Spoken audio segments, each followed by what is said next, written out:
Welcome back to another episode of the Purple Worm podcast, where four British blokes talk about RPGs and things connected with RPGs that have a British slant. We've recently been talking about myths and legends that can inspire RPGs. In this episode, Dave Aldridge tells us about a legend that has a particular personal significance to him.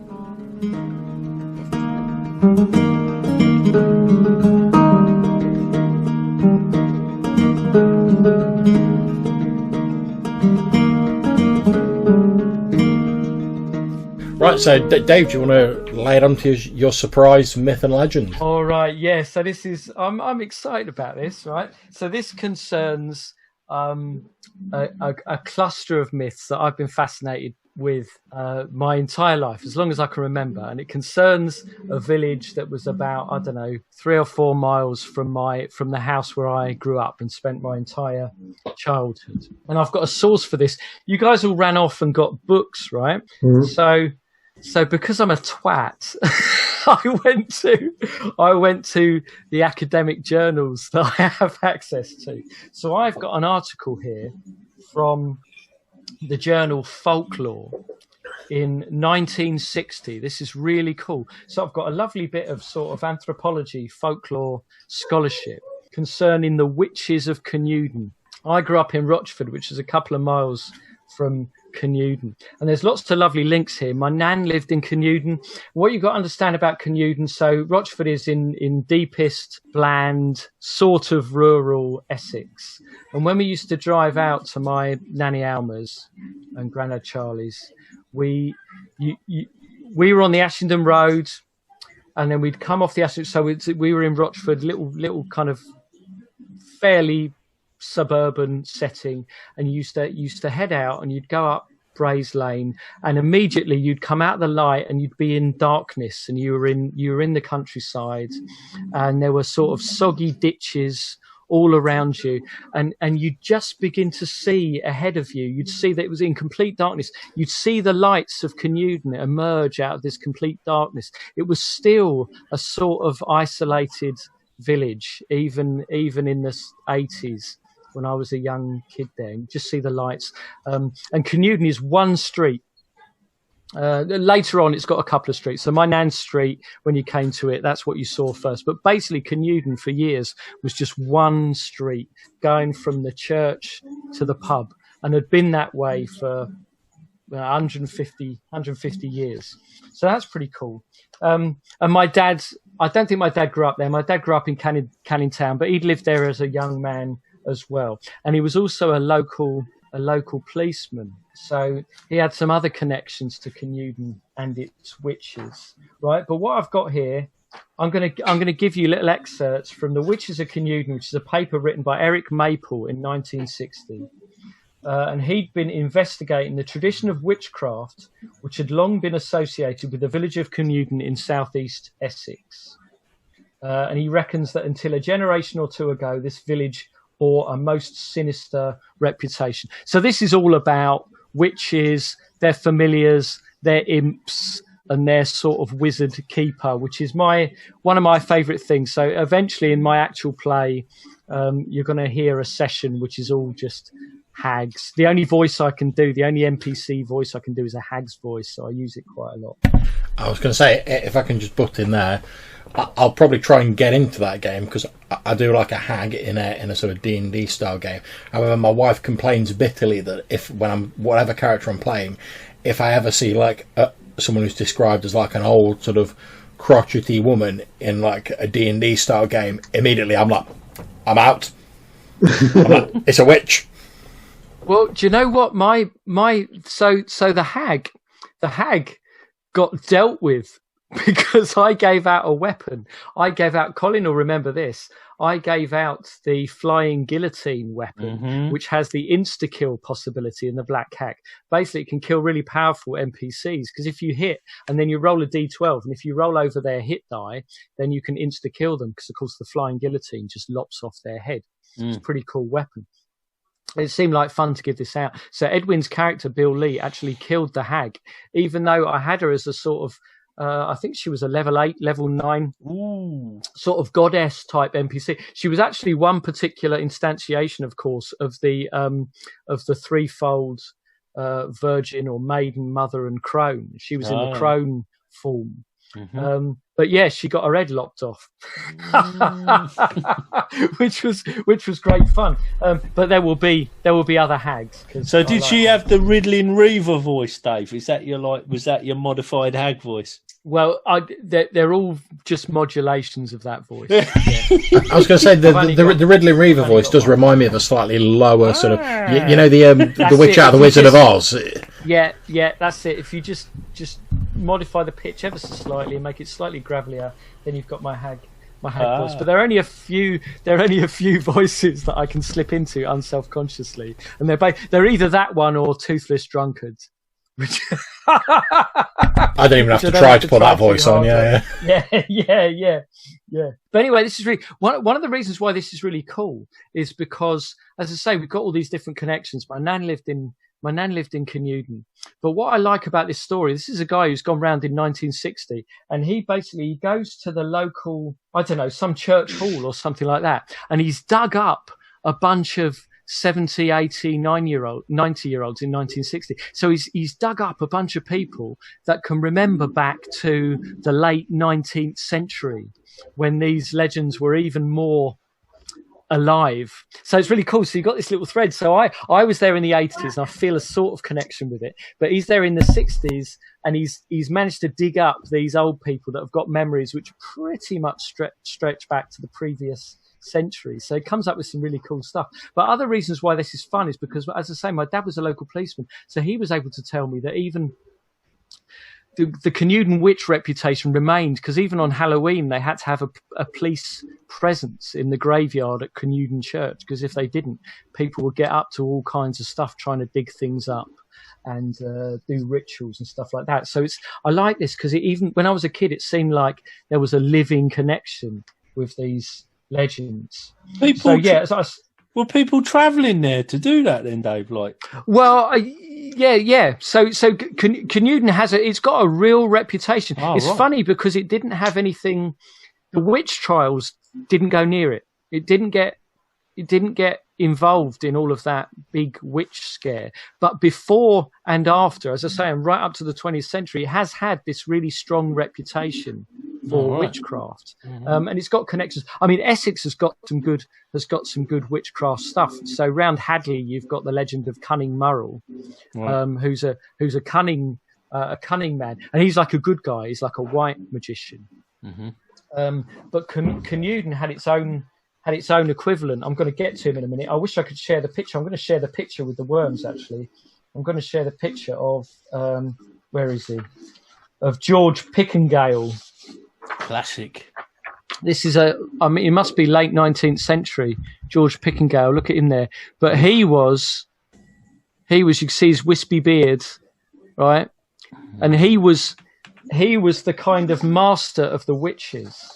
So sometimes people went to him for help, and sometimes he has this kind of mixed reputation for being, on the one hand, the local wise man. You could get him to get involved in disputes and things like that. He'd settle disputes. But on the other hand, all the bad stuff got blamed on him as well. It was pretty cool. So there's one historical record of witchcraft in the 16th century. Eric Maple tells us, this writer. One Rose Pye of Canewdon, a spinster, was charged with bewitching to death the 1-year-old daughter of Richard Snow, also of Canewdon, and she was acquitted of that charge in 1580. So that's the sort of historical record that you've got. But then you've got this really rich folklore that this guy Eric Maple documented in 1960. So there's some cool. So here's some cool. By the way, guys, you'll have to stop me if you get bored with this, because I can go on forever on this. It's really good fun. But here's the headlines, right? As long as the church tower in Canewdon stands, there will always be 6 witches in Canewdon. And every time a stone falls from the tower, one witch will die and another one will take her place. And then it says, one of the 6 will be the parson's wife and another the butcher's wife. There will be as many in silk as in cotton. One thing that's frustrating about the scholarship of this 1960 academic paper is he often doesn't give his references. He doesn't give his sources. So I don't know what his reference is for the wording of that belief. Yeah, but I don't really care, Dave, because stuff like that's just RPG gold, man. Well, I was going to say, never think of that. You would never make stuff up like that, would you? Oh, it gets that better and detail, better. that kind of, Yeah. I was going to say in the Law of the Land, which is one of the books we were talking about by Westwood and Simpson, there is a whole sort of big section on Canewdon and Canewdon Church in particular that talks about it. Yeah. Yeah, so it's they were a big deal. And as I say, I used to live just a couple of miles from this, and we used to drive into Canewdon to visit my nan, and I always found it absolutely fascinating. And it was even then, it was, public transport weren't going to take you to Canewdon. There might have been a bus, but it was even then it was isolated, and you used to go out through the darkness, and then eventually you'd see the lights of the village. It was really quite eerie even then. So those who walk around the church tower at midnight will be forced to dance with the witches. This is another belief. And then this one comes up quite a bit. A Canewdon witch stole a bell from Latchington Church over the river and attempted to recross the river with it, and then she bewitched the waterman who saw it. So apparently when this legend was recorded a century ago, that's a century ago from when Maple's writing, so in the mid-19th century, it was ancient even then. And apparently when she's seen in her wash tub, she bewitches this waterman, and she says, "You will speak of it. You will speak of it when you think of it," she says. And apparently it's not until years later, when he heard the bells toll at the funeral of a reputed witch, that the incident came back to him. I like those kinds of things. I like these little sort of affirmations that people will offer. Well, like you say, that's why it was true. That's almost again coming back to what we were talking about earlier when we were talking about these sort of almost self-fulfilling prophecies and these vague things, as you say, Dave. People sort of fill in after the fact and sort of make true in a sense.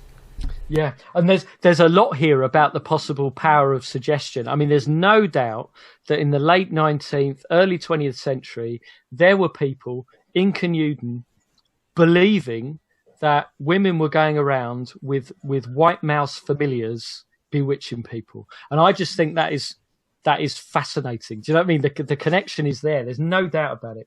So he got this guy, Eric Maple. Yes, it was the schoolmistress's home, and he gathered together a bunch of old residents, and they were giving their recollections. So, and he says that the recollections he got goes back to 1890.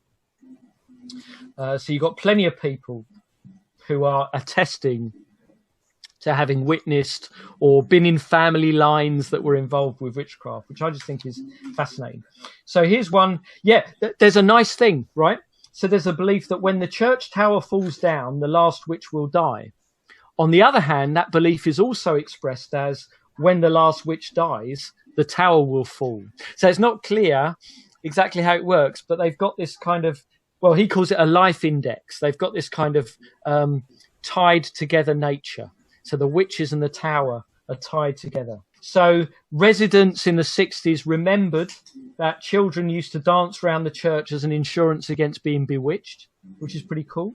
There was a particular tombstone in the churchyard where the devil was said to lurk. That might be linked to what my father was aware of, the various kind of Halloween practices that were still going on in the 80s that they had to guard against. There are a whole load of people who said they'd seen the ghost of a witch, and Maple eventually concludes that this ghost legend is probably where it all starts. And you can see her as a shadowy cloud by the west gate of the churchyard, which gradually assumes the shape of a woman, and she can paralyse you with her eyes. And she can, if you meet her, she can chuck you into the hedgerows. As she rides on a hurdle, I think that's like a fence post or something like that, but she flies about on a hurdle. And it's the ghost who is believed to ride in this wash tub as well, this strange vehicle. Now, the cool thing is, right, that the witches, they've got one master who is male, and then there are these 6 witches. Now, the cool thing is the master was known. He was a public figure. So the last one was this George Pickengale guy that I showed you the picture of. but the witches were secret. Now, what's funny about this is the fact that Canewdon is just one road. Right? So basically, you've got this one road where every old woman in the village must be suspected of being a witch. You know, there can't be many more than 6 at any time. That's what amuses me. They can appear in human or animal form, quite commonly taking the form of a white rabbit. They skip about in the churchyard. It was believed that it was highly dangerous to touch a white rabbit because they might be a witch. It was believed that the witches were in fact this is again the paranoia creeps, because they were unknown to each other. So the witches didn't know who the other witches were. They were all sort of at the beck and call of the master, but they didn't know each other. So I love that idea that you've got all these old wise women all suspecting each other, and all, as it goes on, all having these ways of exposing and dealing with each other's powers without even knowing who was the witch, which I think is fantastic. That's quite odd. That's quite odd as well, because normally you associate witches with sort of covens and all being in it together. Right. That's quite irregular that they wouldn't know each other. That's odd. Yeah. So these didn't get together and dance around and suck on a teat or anything like that. You had the very public master of witches figure, and then they didn't know who they were. Yeah. I like that idea of flying about on a hurdle as well, because I used to make hurdles. I used to demonstrate making hurdles, in fact, and you'd get hazel hurdles that are cleft hazel that's woven, and you would in effect get a rigid magic carpet that way. Oh! So you got that. Or an ash gate hurdle, which is kind of like with ledges and bracing and stuff, and that's a more open kind of hurdle, but a big thing. But I reckon they're talking about a hazel hurdle there, or willow, willow in Essex. That's interesting. So something flat. Mm-hmm. And so along the way, I had associated. I couldn't find it when I was preparing for this, but I'd associated the Canewdon witches with flying around on doors, and I couldn't find an attestation of that. But that's what we're looking at. We're looking at something flat and solid that they would have been sitting on, like a hard magic carpet. Yeah, so it's saying like the magic carpet sort of vibe. Yeah. Yeah. Oh, that's really useful. Yeah, so a funny thing, I like the way Maple writes here. It's a 1960s sort of scholarly paper, but he says, personal dislike played a big part in the selection of supposed witches, right? So who you claimed was a witch depended on who'd crossed you. Oh, that spot where the devil was said to hang out and where the ghost witch appeared, it says that, again, he doesn't give a source for this, but he says that many bones were once discovered at this spot. They were thought at the time to be the remains of 17th century Quakers buried in unconsecrated ground. But I don't know whether that's just something that the people said in the schoolmistress's house, or whether he's got a source for that, because he doesn't give us that. It sounds like they've got some issues going on around their church as well, because all this stuff is happening in and around the church or churchyard. Right. Fascinating that it's tied, that built into the church, right? And you get more detail. So it's believed that as a stone falls off the church, a witch dies. Right? But then you get some other cool things. This linking that you get between the church and the witches also comes to extend to their imps, which are their white mice. Their white mice are the form that their imps take, which again Maple says he finds quite unusual. He hasn't encountered that. But the belief is the witch can't die until she's handed on her mice. So although the stone falls off, the witch dies, but she can't die until she's handed on her mice. And the person she hands on her mice to obviously get the imps. They become the next witch in line. Pretty cool. But he's got a list here of all these different people that those elderly people he's gathered at the schoolmistress's house can remember of being accused of being witches, which is brilliant. So you had a fun one, Mrs. L was exposed by falling into a witch trap. She refused to cross a threshold where a knife had been hidden under the doormat. And this was one of the key weapons you had. You could put a blade or a knife or some scissors on a chair or under a cushion on a chair, and a witch wouldn't sit on it. Or she wouldn't come into your house if you'd put scissors under the doormat. So that's one of the ways you could test whether they're a witch. Now, what was cool about this, when I was reading this, I'd forgotten for years, but where I lived in Rochford, when we moved into the house, I was very young, but my parents had some family friends who were spiritualists, and they lived a couple of roads down, and they would not go into our house because they claimed it was haunted. And I'd forgotten that until I was reading this. But yeah, I never encountered this haunting. But we did have friends who wouldn't come into our house because they were spiritualists and they said it was haunted. It's an interesting thing. You mentioned the superstition about witches not wanting to cross the threshold if there's a knife under the mat and stuff like that. It's an interesting because obviously in the real world there's all manner of sort of different like local superstitions and sort of little bits of like folk wisdom like that. You know, obviously one of the most sort of widespread in like pop culture are like the weaknesses you associate with vampires and things like that. You know, they can't come in unless they're invited and things like that. But you see numerous examples of like wards and different sort of folk methods you can use to ward off these sort of creatures. But I do wonder, how often do you see these little sort of like folk customs in RPGs? I think that could be like a really cool thing to include in a setting, just to like expand it a bit. Yeah, so I like what Dungeon Crawl, because elves got transported in such a specific way, didn't they, through Tolkien largely? Yeah. But Dungeon Crawl Classics at least reminds you about elves and cold iron. Yeah. You know, the touch of cold iron, and then you've got maybe salt barriers. Salt barriers make their way into certain spells, but yeah, absolutely. I mean, magic could be so much more complicated. I think a lot of the material components of magic spells have been quite arbitrarily attached over the years, whereas they could be connected a lot more to this kind of fun. And I mean, I think that's a good point. But I mean, even if you didn't want to have them as actually being like true, actually having an effect, if you're just use like an obvious example, let's say your PCs are walking through like a small village in like your typical sort of pseudo medieval D&D setting, and you see like you see they've got like a dead rat sort of nailed up above their door or whatever, and the GM mentions it. As a player, you're probably going to like say to like some NPC, or silly I would, I'd be like, what's going on with that?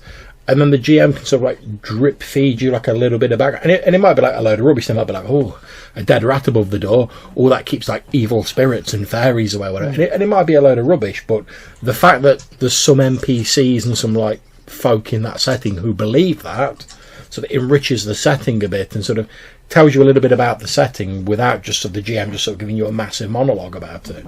So this is a thing I like to do in my games. Actually, I like to, and I try and reimpose those kinds of strangenesses onto fantasy commonplaces. So there's a thing that the players have learnt that I say now in the Black Cat game. Colin will know what I'm talking about. But something will come up, so they'll assume, they'll be like, oh, it's a dragon or something like that, and I will always remind them that dragons are only in stories that people tell to their children. Do you know what I mean? Well, so I constantly return the. Yeah, Stilton used to say that all the time because he was a storyteller, wasn't he? That was one of his shticks. I'd always say, "Oh yeah, that's all bunk." That's right. Whenever something come up, it was, "Nah, that's all bunk. That's just in the stories, you know. The stories tell of this or that." But the good thing about witches is that you can put them in any setting and any period, because you know, even modern day witches and modern day fantasy and fiction, they still use witches to this day. With good witches and bad witches, so you can add them to everything. And I'll admit, I am still terrified by witches. The thing that most scared me when I was a kid was the Wizard of Oz, that bloody witch in the Wizard of Oz. That scared the shit. I've never been as scared of anything as I was of her. Even at the start when she was on her bike, being that horrible old woman, she was I've never been as scared of anything as I was of that. So yeah, witches will do it for me. I still at night, I'm 41 years old, right? Every now and again, I'll be like, oh, a bit of breeze on my feet. I better get my feet under the covers. Yeah. I don't want anything clawed grabbing my toes. Witches grabbing my toes. It's still now, seriously. I think another interesting thing as well is, obviously, we mentioned sort of hags earlier on, and certainly in D&D, they're like a distinct monster. But one of the things I found interesting in the story you were just saying is the fact that these witches, for all intents and purposes, most of the time, were indistinguishable from normal people. And obviously, we know sort of historically, lots of normal people were getting accused of being involved in witchcraft. So I think it could be interesting to sort of like play up that whole sort of paranoia and that whole sort of hidden enemy aspect of that sort of thing in like a D&D game or a role-playing game, rather than just having like, oh, you get to your confrontation and the evil witch appears and starts like casting spells at you or cursing you or whatever. Actually have it as almost more of a sort of investigative sort of style thing where like no one really knows who the witch is and there's accusations flying around and stuff like that. Oh yeah, it's rich for paranoia. I mean, Dave talks about a real fear, real fear and as a kid, and even like lingering fears into adulthood. I'll tell you what, it weren't so long ago, and this is no word of a lie. I was in my garden, and there was an old girl down the end of the garden, and she was a bit of a funny one. There was some sort of chat and that she was a bit disgruntled and wanted to buy a bit of our garden, or she had done from the previous owner, and they'd knocked her back. And then when we took on the property, she'd sort of like hinted at me that she wanted a bigger garden, and I said I didn't want to sell and all that. And then like I was down one day in the garden, and I found this weird thing with like a bird, and I looked at it and I thought, oh, am I imagining that looks like some thing out of the Blair Witch thing, Hey, well, if you will buy a house next door to Bette Midler, you're asking for trouble, mate. I tell you, it looked well sus, and it didn't matter how much I tried to rationalise it, and I thought, well, maybe that could have just got caught up or something, and I thought that never got caught up. I love that story, so I can imagine you like standing there, Colin, and being like, "That looks well sus." Well sus. Yeah. Is that the end of the story, or did you get a vicar in to like sort stuff out? I never got to the bottom of it. You never turned into a newt then? I never turned into a newt. Or a monkey. It never went any further, but I tell you, there was something well dodgy about it. Yeah. It wasn't like particularly intricate, but it was not a natural occurrence. I couldn't square it off in my mind what had gone on. I couldn't have a decent explanation beyond some kind of weirdness. I think that's interesting as well, because obviously we were talking earlier when we were talking about prophecies and like allowing players to make connections between things in their own mind. And I think a lot of these sort of legends of witchcraft, and I'm no expert, but a lot of these legends come back to people sort of linking things together and then saying, oh well, A, B and C must mean that there was some like witchcraft going on. So like you say, you've found this strange thing with like a bird in looking like something out of the Blair Witch, and you're like, I can't see how that could be made like naturally, so it must mean something dodgy's going on. Yeah, and she was an unusual woman as well. The first time I met her, I'd never met her before, and I used to have like this gold chain, and it weren't like with a massive sovereign ring on it, gold chain type of thing. Big clock on the end of it. It was just a sort of small gold chain, and I was talking to her, and she clocked it, and it was like more or less the first thing she said. She made a comment about this gold, and I thought that's an off comment. It's like, what, oh yeah, my missus got me that or something. It's like, whoa, that's weird. Just that kind of strange thing with gold and that. And I thought, you're a funny woman. I'm surprised she didn't comment on your big gold rings like Spike Pit. Spike and Pit. That's it, man. Yeah, but that's the thing. It's the power of that. I mean, whatever's gone on with this woman, right? It's the fact that still, even now, you can have those suspicions about her. That's the power of this stuff. So it goes back to that suggestion thing. I mean, one of the things that Maple says is probably there's some origin of all these beliefs goes back to that story of the ghost witch flying around on her hurdle, appearing to people and that kind of stuff. But then he says over the years you've obviously got women in families have learned that there's a power of suggestion attached to the passing on of the white mice, the showing of the white mice. So he's prepared to accept a lot of it as suggestion with this sort of strange origin. But what I really like about that is that he had, in this schoolhouse, he had a bunch of elderly people who were prepared to tell these stories. Now, these are things, you watch Hereditary and you see all this kind of weird stuff, right? But get this is the last thing I'm going to do. I could go all night, but this is the last thing I'm going to do. But again, this is a story that he reports. So maybe it's secondhand from one of these people. but they report Pickingale died in 1909 at the age of 93. And someone known to one of these people that he had in the schoolhouse says there was the story of a woman who visited Pickingale when he was not far from death. He lay there, almost a skeleton, and sucking at his dry nipples were white mice. I know it's 1960. Oh. Had old people there telling that story. They were not, they weren't writing a folk horror film for you. They were recounting things that they'd heard about George Pickingale. I just think that is fantastic, and that's what I want. That one line, almost a skeleton sucking at his dry nipples were white mice. That I want to be a key motif in my game. I was going to say, to be honest, if I read that line at the start of it, any like sort of horror scenario or anything like that, I would not be surprised in any sort of RPG. Yeah. So that's it for this episode of The Purple Worm. We hope you'll join us next time when we're delving a little bit into ghost tales and urban legends, particularly concerned with hauntings and how they reveal a little bit about the history of a place. If you've enjoyed this episode or you have anything you want to say on it, please leave a voicemail message for us, which you can do on the Anchor app, or you can drop us an email, purplewormpodcast@gmail.com. We really do enjoy getting your correspondence. So from myself, Dave, Colin and Pete, have fun with whatever you're playing and watch out for those purple worms. We'll see you next time.